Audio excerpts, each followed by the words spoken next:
아멘. 기도하겠습니다.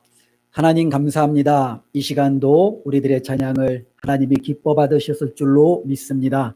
하나님, 코로나 때문에 저희들이 마스크를 쓴 채 찬양할 수밖에 없고 여러 가지 방역 지침에 제약되어 하나님 앞에 예배드리는 상황이지만, 하나님, 우리들의 마음만큼은, 우리들의 중심만큼은 하나님 앞에 영과 진리로 예배드릴 수 있는 귀한 은혜의 시간을 허락하여 주시옵소서. 우리의 예배를 통하여 하나님 영광 받아 주시고 우리는 그 말씀을 힘입어 살아갈 수 있는 복된 시간 되게 하여 주시옵소서. 예수님의 이름으로 기도드리옵나이다. 아멘. 오늘 누가복음 13장 1절부터 9절까지의 말씀을 우리가 읽었는데요. 두 가지 이야기가 기록되어져 있죠. 이 두 가지 이야기를 통해서 우리가 보통 하고 있는 오해에 대한 부분들을 우리가 다시 한번 점검해 보고자 합니다.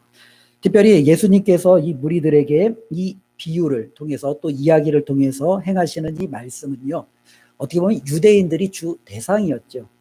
오늘날로 우리가 좀 비추어 보면은 교인들이 주 대상이다라고 보면 됩니다.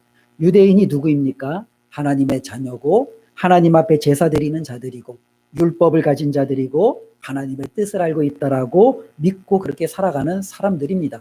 그럼에도 그들이 가지고 있는 오해가 있어요. 근데 이 오해가 너무너무 굳어진 나머지 하나님 편에서 이것을 제대로 고치지 않으면 자신들의 삶 자체가 어쩌면 지금까지 쌓아왔던 모든 것들이 무너질 수도 있다라는 겁니다.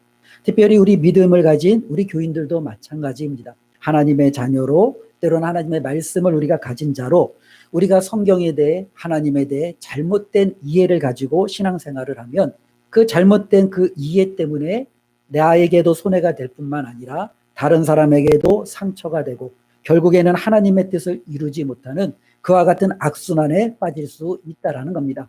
우리가 신앙생활하면 많은, 때로는 오해와 잘못된 이해를 가질 수 있는데요. 오늘 말씀은 그 중에 좀 두 가지를 우리에게 보여주는데요. 첫 번째는요, 1절부터 5절까지의 말씀을 통해서 당시 일반 유대인들은 어떤 생각을 가지고 있었냐면은 나는 너보다는 그래도 좀 낫다라는 생각을 하고 있었더라는 거죠. 특별히 오늘날 우리 많은 교인들도 이런 생각을 하고 있죠. 그래도 내가 세상 사람들보다는 좀 낫지. 그래도 내가 저분보다는 좀 낫지. 우리도 그런 생각을 가지고 신앙생활할 수 있다라는 거죠. 우리는 하나님 앞에 예배드리면서 내 예배 생활을 내가 살피기보다는 옆에 있는 사람의 예배 생활을 보며 어떻게 예배를 저렇게밖에 못 드리지? 우리는 그렇게 다른 누군가를 향하여 우리가 오해하며 그들을 판단하며 우리가 정말로 때로는 내 자신을 돌보기보다는 다른 사람들을 판단하고 비판하는 데 나갈 수 있다는 거죠. 이런 예들은 많이 있잖아요. 만일 내가 화를 내면 이건 정당한 거예요. 그런데 누군가가 화를 내면 그건 병이다라고 이야기를 하잖아요. 그렇죠? 내가 화를 내면 정당하고 다른 사람이 화를 내는 것은 인정하지 못하는 거죠. 내가 거짓말을 하는 것은 상황에 따라서 어쩔 수 없이 거짓말할 수밖에 없었던 거고, 저 사람이 거짓말하는 건 뭐예요? 사기꾼이라서 그래. 우리는 그렇게 치부하는 경우들이 있지요. 여러 가지 모든 예들이 다 들어갈 수 있는 거예요. 술을 먹으면 내가 술을 마신 데는 그만한 이유가 있는 거야. 우리 그렇게 이야기를 하고, 다른 사람이 술을 마시면 중독인가 보다. 우리는 그렇게 판단하기도 하지요. 아마 이와 같은 잘못된 이해를 가지고 누군가를 판단하면서 저 사람보다는 그래도 내가 좀 더 낫다라는 그런 잘못된 이해를 가지고 신앙생활하는 것은 굉장히 위험하다라는 거예요. 특별히 당시의 유대인들이 이와 같은 생각들을 굉장히 많이 가졌어요. 성경에는 이런 예들이 참 많이 있는데 그 중에 하나가 사도 바울이 이제는 감옥 그 예루살렘에서 붙잡혀서 로마로 이제 압송되어지는 이 과정 중에 일어나는데요. 배를 타고 가다가 풍랑이 일어나서 이 배가 파손이 됩니다. 이제 할 수 없이 이제 섬으로 이제 헤엄쳐서 그 배에 타고 있던 모든 사람들이 구사일생으로 다 생명을 건짐을 얻었어요. 아마 물에 빠졌으니 그 땅에 있던 원주민들이 이 로마 군인들을 보고 때로는 이제 그들의 어떻게 보면 시키는 것을 통해서인지는 모르지만 모닥불을 피우고 그들이 좀 쉴 수 있도록 이제 여러 가지 준비를 합니다. 근데 이 모닥불을 쬐고 있던 이 사도 바울에게 독사가 달려들어서 물어버리는 거예요.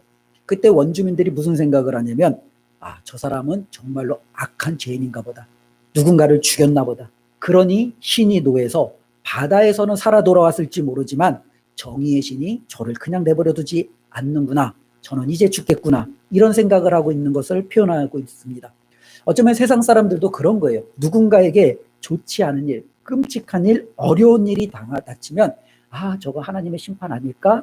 그렇게 판단한다라는 거죠. 특별히 한국교회에 어떻게 보면은 많은 목사님들의 설교들 가운데 이와 같은 것으로 우리가 때로는 욕을 먹었던 적이 많이 있었어요. 예전에 경중가요, 지진이 일어났을 때, 때로는 일본의 여러 가지 어려움이 있었을 때 우리는 그와 같은 사건들을 바라보면서 이런 식으로 해석하는 경우들이 많지요. 그 땅이 얼마나 우상숭배가 강하냐면 하나님이 그 땅을 치신 것이다. 그 민족이 얼마나 범죄하였으면 하나님이 그 백성을 치신 것이다. 아마 이런 부분들을 이야기하며 설교하고 말씀을 전했던 많은 목회자들이 있습니다. 어쩌면 그 말씀이 사실일 수도 있어요. 그리고 그것이 성도들에게 경각심을 불러일으킬 수 있는 말씀일 수도 있습니다. 그런데 문제는요, 오늘날의 사회는요, 이 말씀이라는 것 자체가 교인들만 듣는 게 아니라 세상 사람들도 다 같이 듣잖아요. 근데 지진을 당하고 있는 그 당사자의 입장에서 이 말씀은 너무너무 가슴을 후벼 파는 말씀이죠. 내가 뭘 잘못했기에 이 하나님이 내가 사는 이 땅에 지진을 내서 나의 가족과 내 생활과 내 모든 것을 앗아가는가? 정말로 이것이 하나님의 진노인가? 어쩌면 그 당사자들에게 입장에서는 어떻게 보면 그와 같은 메시지는 가슴에 너무너무 큰 상처를 남길 수 있다라는 거예요. 우리에게 누군가가 사업을 하다가 망했어요. 야, 너가 얼마나 하나님 앞에 막 살았으면 네 사업이 이렇게 쫄딱 망하냐? 이 이야기를 들으면 그 사람의 마음은 어떻겠습니까? 사업 망한 것만으로도 정말로 힘들고 어려운데 그런 이야기를 들음으로 말미암아 이 사람은요, 더 한번 억장이 무너지겠죠. 어쩌면 신앙의 여러 가지 회의감이 들 수도 있다라는 거죠. 특별히 예수님과 제자들이 하루는 이제 어디를 가던 중에 날 때부터 소경된 사람을 만난 거예요. 태어날 때부터 소경된 사람이니까 사람들이 궁금한 거예요. 도대체 이 사람은 왜 태어나자마자 소경이 되었는가? 사람들의 생각에는 딱 박혀 있어요. 이거는 죄 때문이야. 이 사람이 죄를 지었든 이 사람의 부모가 죄를 지었든 죄 때문에 이 사람이 태어날 때부터 소경이 된 거야. 그러면서 사람들은 이것이 누구의 죄인가에 대한 궁금증이 있었지 그 소경된 사람 그 본질 자체에 궁금증을 가지고 있지는 않았어요. 어쩌면 이 사람이 태어날 때부터 이렇게 끔찍한 일을 당한 것은 이 사람은 그것을 당할 만했기 때문에 하나님이 그를 태어날 때부터 앞을 못 보게 태어나게 한 거야 라는 인식들이 사람들에게 있었던 거죠. 서두에도 얘기한 것처럼 저 사람이 나보다 못나고 나보다 뭔가 부족하고 나보다 많이 잘못을 했기 때문에 하나님이 내린 당연한 형벌이야 라고 생각을 하는 거죠. 바로 오늘 그래서 예수님께서는요, 1절부터 5절에 보면 두 가지 이야기를 해줍니다. 하나는 뭐냐면은 갈릴리에서 빌라도가 어떠한 사람들을 죽여요. 어떻게 보면 1절의 말씀은 보니까요, 그때 마침 두어 사람이 와서 빌라도가 어떤 갈릴리 사람들의 피를 그들의 제물에 섞은 일로 예수께 아뢰니, 어쩌면 이 부분에 대한 해석은 뭐 여러 가지 분분하지만 가장 보편적인 해석은 이겁니다. 갈릴리라는 것은 어떻게 보면 그때 당시에 로마의 그 압제로부터 굉장히 극렬하게 저항했던 세력들이 있었던 본거지다라고 보통 이야기를 합니다. 그러다 보니까 이들은 무력도 불사하는 거죠. 때로는 이들은 게릴라 작전처럼 로마군에 대해서 상당히 반항하고 치고 빠지는 그런 작전들을 했던 부분입니다. 그러니까 로마로부터 독립하고 때로는 자신들의 그러한 삶을 위해서 싸웠던 이들을 향하여 이 로마는요, 가만히 두지 않겠죠. 그래서 총독 빌라도가 군대를 이끌고 가서 이들을 어떻게 해요? 응징하고 그들의 상당수를 아마 죽였죠. 그런데 일부 유대인들에는요, 이런 생각이 있었어요. 하나님은 폭력을 용납하지 않아. 우리가 하나님 앞에 기도하고 우리가 하나님 앞에 경건하게 나가고 주님의 뜻을 구해야지 이렇게 폭력을 사용하는 것은 하나님이 원치 않는 거야. 그러니 하나님이 저들을 저 로마 군대에 의해서 철저하게 죽여버린 거야. 저건 당연한 거야. 이렇게 생각하는 사람들이 있었다라는 거죠. 어떻게 보면은 저들이 잘못된 선택과 잘못된 판단에 의해서 그와 같은 것을 당하는 것은 당연해. 왜 그렇게 했을까? 사람들은 그렇게 생각하는 거죠. 또 하나는요, 실로암 망대가 무너져서 그 망대에 치여서 18명이 죽어나갔다라는 거예요. 4절 말씀을 보니까요, 또 실로암에서 망대가 무너져 치여 죽은 18사람이 예루살렘에 거한 다른 모든 사람보다 죄가 더 있는 줄 아느냐. 그러니까 사람들은 야, 망대가 무너져서 거기서 18사람이 죽었다니, 야, 저 사람들이 얼마나 죄를 지었으면, 얼마나 하나님 앞에 악독하게 굴었으면 저렇게 죽어나갔을까. 사람들은 그렇게 생각을 했다라는 거예요. 그런데 이때 당시에 이 부분도 이렇게 해석을 보편적으로 이렇게 해석하는 경우들도 있죠. 이 망대라는 것은 망을 보는 거잖아요. 그러니까 망을 보는 것은 당연히 로마 군인들의 주관하에 아마 그들이 누군가를 부역자를 시켰겠죠. 이 부역한 사람들은 예루살렘이니까 당연히 유대인이었을 거예요.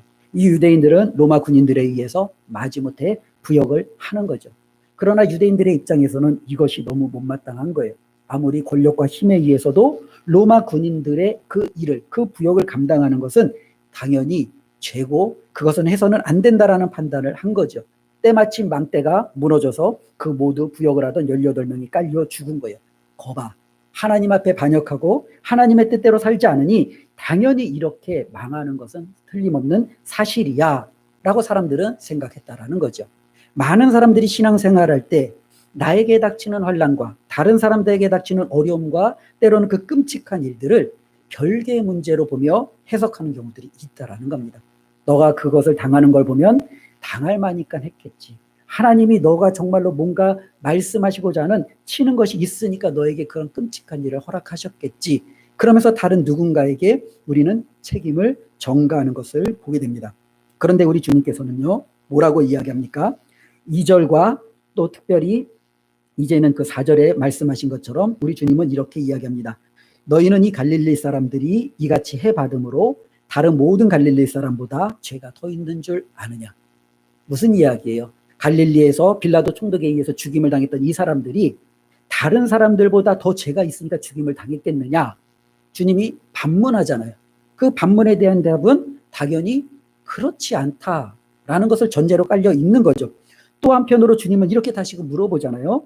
실로암에서 망대가 무너져 치어 죽은 18사람이 예루살렘에 거한 다른 모든 사람보다 죄가 더 있는 줄 아느냐? 그치요? 주님의 대답은 뭐예요? 그렇지 않다는 거예요.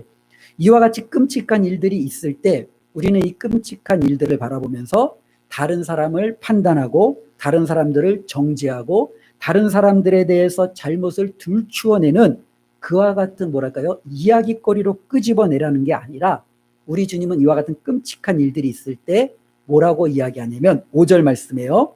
너희에게 이르노니 너희도 만일 회개하지 아니하면 다 이와 같이 망하리라. 우리에게 주시는 말씀이라는 거예요. 갈릴리에서 죽은 사람들, 때로는 실로암 망대에서 그것을 무너져 깔려 죽은 사람들, 때로는 여러 가지 하나님의 심판이라고 생각하는 아픔을 당하고 있는 그와 같은 사람들, 그들을 바라보면서 얼마나 하나님 앞에 범죄했으면, 얼마나 말씀에 순종하지 못했으면, 내가 너 그렇게 살더니 너 그렇게 하나님 앞에 된통 당할 줄 알았다.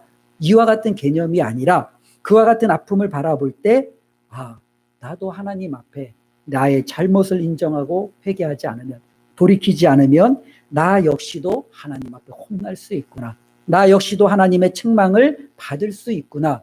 우리 자신을 되돌아보는 그런 기회로 삼으라는 겁니다. 그렇기 때문에 우리 성도님들과 저는요, 이 땅에서 일어나는 이제 많은 일들을 우리는 예전보다도 더 많이 뉴스를 통해서 때로는 여러 가지 매체를 통해서 우리는 접하고 들을 겁니다. 그때마다 우리는 판단하지 말고 정말로 내가 그렇게 당할 줄 알았어. 저렇게 당하도 싸지. 이런 판단의 근거가 되는 것이 아니라 그와 같은 일들을 바라보며 나도 주님 앞에 저렇게 온전히 살지 못하면 나 역시도 똑같이 주님의 책망을 받을 수 있겠구나. 혹시 내 안에 있는 허물, 내 안에 있는 이 잘못을 내가 주님 앞에 내려놓아야 되는데 내려놓지 못한 것이 있는가? 우리 자신을 살피는 하나의 기회로 살펴야 된다라는 거죠. 특별히 우리가 뉴스를 통해서 가령 어떤 이제 관광버스가 이제 가다가 이제 전복이 되었다. 그래서 이 관광버스 안에 있던 많은 사람들이 이제 다치거나 죽거나 그런 소식을 접하잖아요. 근데 그때가 또 하필 주일이었어요. 그러니까 우리 많은 사람들이 주일날 놀러 가다니 거봐, 내가 그럴 줄 알았어. 이러한 판단이 이제는 아니라는 거예요. 그렇죠? 그러한 판단이 아니라 저와 여러분들도 하나님 앞에 경건하고 하나님의 뜻대로 살지 않으면 혹시 나에게도 하나님께서 이 회개할 기회를 주었음에도 불구하고 내가 그것을 걷어차 버리면 망할 수 있다라는 그와 같은 경각심의 기회로 삼으시라는 겁니다. 그래서 우리 많은 그리스도인들은요, 우리의 믿음은요, 다른 사람을 판단하고 비판하고 그들을 정죄하는 데 쓰는 게 아니에요. 우리의 믿음은 내 자신을 살피고 나는 혹시라도 하나님의 말씀대로 제대로 깨어있지 않는지, 자기 자신을 살피라고 주신 것이지 누군가를 정죄하라고 주신 말씀이 아니다라는 이 사실을 꼭 기억했으면 좋겠습니다. 그래서 우리가 가져야 될 첫 번째 오해를 우리는 극복했으면 좋겠어요. 즉 다른 사람이 나보다 못났기 때문에 하나님께서 저에게 저런 심판을 주신 거야. 너보다는 그래도 내가 낫지. 이것은 굉장히 교만한 생각일 수 있다는 겁니다. 나도 연약하고 나도 하나님 앞에 언제든지 정말로 그 하나님 앞에 채찍을 받을 수 있는 연약한 그릇임을 깨달아 하나님 앞에 겸손히 나아가는 은혜가 있기를 주님의 이름으로 축원을 드립니다. 두 번째로는요, 6절부터 9절까지 나타나는 우리 가운데 또 하나의 이제 오해인데요. 예전에 어느 글에서 이러한 글을 읽었어요. 야명조라는 새가 있답니다. 근데 이 야명조는요, 전설의 새예요. 특별히 이제 중국의 이제 고서에서도 이제 등장하는데요. 이 야명조는 히말라야에 있는 높은 그런 봉우리에서 사는 새라고 합니다. 그러니까 전설의 새니까 실존하지 않는 새죠. 그럼에도 사람들이 이 새들을 통해서 여러 가지 교훈을 주는데 이 야명조를 통해서 주는 교훈은 굉장히 명확했습니다. 이 새는요, 밤에만 되면 그렇게 울어댄대요. 그래서 야명조라는 이름을 가졌답니다. 그가 밤새도록 울어대는 이유는 당연하겠죠. 히말라야의 그 혹독한 추위에 목숨을 걸면서 그는요, 어떻게 해요? 우는 거예요. 뭐라고 하면서 우냐면 내가 내일은 반드시 집을 지으리라. 내일 해가 뜨면 내가 이 추위에 더 이상 떨지 않으리라. 내가 내일은 반드시 나의 집을 지어 내일 밤에는 내가 따뜻한 곳에서 내가 평안히 거하리라. 그러면서 이를 갈면서 그렇게 막 울어제낀대요. 그리고 나서 이제 동이 밝고 아침이 이제 되었습니다. 눈부신 태양이 떠오르고 얼었던 몸이 녹아내리기 시작하고 따스함이 이렇게 이제 비춰지기 시작하니까 이 새가 밤새도록 했던 그 다짐을 어떻게 해요? 다 잊어버리는 거예요. 마음껏 나를 하루 종일 그러니까 마음껏 날고 놀고 이제 신나게 이제 그렇게 하루를 보낸 거예요. 그리고 나서 또 밤이 됐어요. 그러니까 어떻게 돼요? 다시금 또 목청을 놓아서 이제 우는 거예요. 내가 내일은 반드시 나의 집을 지으리라. 그러면서 또 그게 목숨 내놓고 우는 새. 어쩌면 이것이 우리에게 좋은 교훈은 너무 명확하지 않겠습니까? 많은 사람들이 신앙생활할 때 이렇게 야명조처럼 신앙생활하는 경우가 많이 있다는 거죠. 하나님의 말씀을 받았을 때 그래, 이 말씀은 나에게 주시는 말씀이야. 내가 반드시 지켜야지. 내가 꼭 이 말씀을 붙들고 이제는 살아내야지. 그런데 정말로 막상 그 기회가 되면 내가 언제 그러한 다짐과 결단을 했는지 우리가 잊고 또다시 옛날의 생활을 반복하고 있다라는 겁니다. 이와 같은 좋은 예화를 주는 게 탈무드에 이제 보면은요, 사탄들이 성도들을 무너뜨리기 위해서 이제 전략 회의를 합니다. 그래서 이제 사탄들이 이제 여러 가지 이제 안건을 내는 거죠. 성도들에게 하나님이 안 계신다라는 것을 우리가 설득시키자. 어떠한 사탄은 천국과 지옥이 없다라는 것을 우리가 그들에게 가르쳐 주자. 어떠한 사탄은요, 아니야. 정말로 이 성도들에게 예수 믿으면 고통과 고난이 얼마나 많이 오게 되는지 좀 그들에게 좀 겁을 주자. 이러한 안건들을 막 냈답니다. 그 중에 한 늙은 마귀가 이러한 안건을 냈답니다. 성도들로 하여금 더 열심히 기도하게 하고 더 열심히 봉사하게 하고 더 열심히 주의 말씀을 위해서 살게 하자. 단 내일부터 라는 마음을 주자. 이런 전략을 냈다고 합니다. 그러니까 이것이 만장일치로 이 사탄에 의해서 통과가 됐다라는 거죠. 그래서 이제 모든 성도들은 신앙생활을 이렇게 합니다. 정말로 주를 위해서 열심히 기도해야지. 정말 열심히 봉사해야지. 정말 열심히 최선을 다해서 살아야지. 그래, 내일부터. 내일이 되면 또다시 그 마음은 내일로 가겠죠. 어쩌면은 주님이 주시는 두 번째 오해는 이거죠. 오늘 못하면 내일 하지. 라는 게 우리들의 가지고 있는 오해예요. 근데 이게 잘못된 오해는 우리가 이 오해를 갖고 있는 이유 중에 하나가 우리에게 끊임없이 내일이라는 게 주어질 것이다 라고 판단하기 때문에 그래요. 우리에게 내일이 주어지지 않을 수도 있잖아요. 오늘이 우리의 삶의 마지막일 수도 있잖아요. 근데 우리는 자꾸 나에게는 항상 내일이 있다라고 생각을 하며 신앙생활하고 있다라는 거예요. 오늘 못 지킨 주님의 말씀 내일 지키면 되고, 올해 못 이룬 주님의 사명 내년에 감당하면 되고, 우리는 끊임없이 자신에게 있어서 이와 같은 오해를 가지고 있다라는 거예요. 그래서 오늘 주님께서 6절부터 9절까지는요, 하나의 비유를, 특별히 이제 포도원 지기의 비유를 통해서 그것을 우리에게 가르쳐 주시잖아요. 어떠한 사람이 무화과나무를 심었어요. 3년을 기다렸어요. 근데 열매를 구하지 못했대요. 포도원 지기가 이 나무는 쓸모가 없나 보다. 찍어내버리고 새로운 나무를 심자. 아마 그렇게 이야기합니다. 그때 이 포도원 지기가 다시 한번 그 주인에게 이야기합니다. 한 번만, 1년만 더 기회를 주십시오. 만약에 올해에도 열심히 했는데 열매가 없으면 그때 찍어내버리셔도 괜찮습니다. 라면서 다시 한번 그 주인에게 1년의 기회를 연장하는 것을 보게 됩니다. 주님이 이야기하는 것은 무엇입니까? 저와 여러분들의 삶 가운데 항상 기한이 있는 건 아니에요. 하나님 앞에 우리가 서고 정산해야 될 때가 있다라는 겁니다. 우리가 가지고 있는 이 믿음이 언젠가는 하나님 앞에 서게 되고 그때 저와 여러분들은 이 믿음에 따라 정산해야 될 때가 있다라는 거죠. 만일 저와 여러분들이 하나님 앞에 섰을 때 열매가 있다면 정말로 다행이고 행복한 거예요. 그런데 만일 열매가 없다면 저와 여러분들의 삶이 얼마나 하나님 앞에 무기력하고 비참한 채 서 있을 수 있겠습니까? 많은 사람들이 하나님 앞에 그렇게 살고 있다라는 거예요. 나에게 기회는 무한정 있다라는 거죠. 근데 전도서에 보면은요, 이 전도자가 이러한 이야기를 합니다. 범사가 기한이 있고 천하만사가 다 때가 있나니 날 때가 있고 죽을 때가 있으며 심을 때가 있고 심은 것을 뽑을 때가 있으며 죽일 때가 있고 치료할 때가 있으며 헐 때가 있고 세울 때가 있으며 울 때가 있고 웃을 때가 있으며 슬퍼할 때가 있고 춤출 때가 있으며 돌을 던져버릴 때가 있고 돌을 거둘 때가 있으며 안을 때가 있고 앉는 일을 멀리할 때가 있으며 찾을 때가 있고 잃을 때가 있으며 지킬 때가 있고 버릴 때가 있으며 찢을 때가 있고 깨밀 때가 있으며 잠잠할 때가 있고 말할 때가 있으며 사랑할 때가 있고 미워할 때가 있으며 전쟁할 때가 있고 평화할 때가 있느니라. 예, 전도서 저자가 이야기하는 핵심의 메시지는 분명하죠. 모든 것에는 항상 때가 있다라는 겁니다. 우리에게 주신 이 때에 우리가 하나님이 원하시는 열매를 맺을 이 때에 우리가 이 열매를 맺지 못하면 이 때가 저와 여러분들에게 항상 주어지는 것은 아니라는 거예요. 하나님이 저와 여러분들의 삶을 보시며 이제 열매 좀 보여줘 라고 할 때 만일 우리가 자신 있게 하나님 앞에 그 열매를 보여주지 못하면 얼마나 우리가 하나님 앞에 우리의 삶에 대해서 할 말이 없겠습니까? 다시 한번 우리의 삶 가운데 이와 같은 잘못된 오해를 우리가 내려놓는 은혜가 있기를 바랍니다. 우리 보통 이게 사람들마다 우리 주로 이런 얘기 많이 하잖아요. 있을 때 잘해. 그런 얘기 많이 하잖아요. 부부지간에도 그러고 또 친구지간에도 그러고 그렇죠. 내가 항상 너한테 있는 건 아니야. 나 있을 때 잘해. 이런 이야기 하잖아요. 맞습니다. 하나님이 저와 여러분들에게 기회 주실 때 잘하셔야 됩니다. 이 기회가 내일과 내년과 또 후년과 우리에게 영원히 보장되리라는 그와 같은 것은 결코 보장되어 있지 않다라는 거예요. 하나님이 지금 기회를 주셨다면 하나님 올해 내가 이렇게 하나님 앞에 이렇게 아름다운 열매 이렇게 맺었습니다. 하나님 앞에 자신 있게 내어보낼 줄 아는 그와 같은 믿음을 가졌으면 좋겠습니다. 오늘 말씀을 우리가 이렇게 좀 결론을 내렸으면 좋겠는데요. 첫 번째 오해를 통해서 우리 자신을 다시 한번 되돌아보기를 원합니다.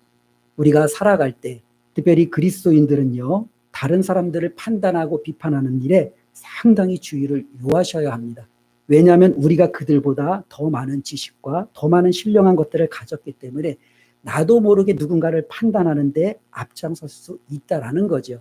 그렇기 때문에 우리가 그것을 뒤로하고 무언가 일들이 잘못되어질 때 때로는 정말로 급박하게 상황들이 돌아갈 때 내가 그 사람을 판단하기 이전에 내 자신을 되돌아보면서 살아가는 그러한 한 해가 되시기를 주님의 이름으로 축원을 드립니다.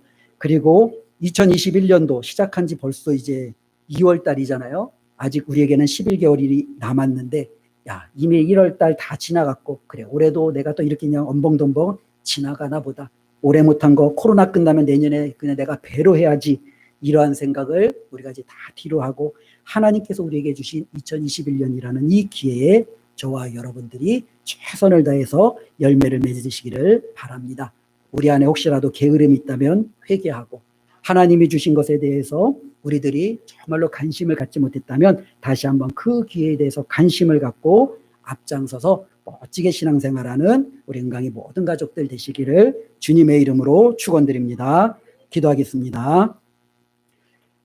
하나님 감사합니다. 이 오후에도 주님의 말씀을 통해서 우리 자신의 믿음을 다시 한번 되돌아보게 됩니다. 우리에게 주신 이 믿음을 가지고 하나님 우리가 다른 사람을 판단하고 또 내 자신을 아버지 하나님 합리화하는 데 사용하지 아니하도록 우리를 도와주시옵소서. 우리에게 주신 이 믿음으로 우리 자신을 잘 성찰하게 하시고 혹시라도 부족한 부분이 있다면 하나님 앞에서 다시 한번 회개하며 하나님의 뜻대로 살려고 결단하는 저희들 되도록 주님 도와주시옵소서. 올 한해 주님께서 맡겨주신 귀한 직분도 사명도 있습니다. 하나님 정말로 풍성한 열매가 맺혀지기를 원합니다. 하나님 앞에 최선을 다해서 주님 앞에 우리가 자신 있게 드리는 올 한 해의 마무리가 될 수 있도록 하나님 함께하여 주시옵소서. 예수님의 이름으로 기도드리옵나이다. 아멘.